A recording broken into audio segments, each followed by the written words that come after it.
atrodas Cigaunijas augstākā virsotnē Munameģis. Nu, kas te ir? Kā jūs redzat, nekā te nav. Mešs. Un ir skatornis, kas ir, protams, aiz manis, ja. Nu, viņam ir savs darblaiks, par visu tur būs jāmaksā. Lai nokļūtu šai skaturnī, ir divas iespējas. Pirmā iespēja ir iet ar kājām, tas jums izmaksās 3 eiro. Jeb braukt ar liftu, tas jums izmaksās 5 eiro. Kā jūs domājat, cik cilvēki tomēr izvēlās ar kājām iet un cik braukt ar liftu? Lai atbraukt, ir interesants pats ceļš.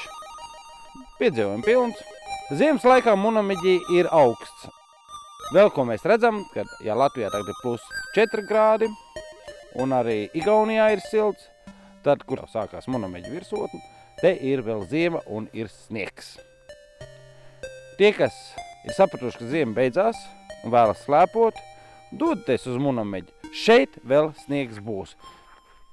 Ja jūs domājat, ka Munameģis ir kaut kas stāvs un liels, nekas tam līdzīgs. Munameģis ir apmežots kalns, mešs un skatornis. Protams, tai skatornī jau tas skats būtu, bet mēs esam ieradušies pēc 5, nozīmē visi slēgts, un ar to rēķinieties. Ja kaut kur braucat labāk, nu vienkārši paņemiet, pazvaniet, uzziniet.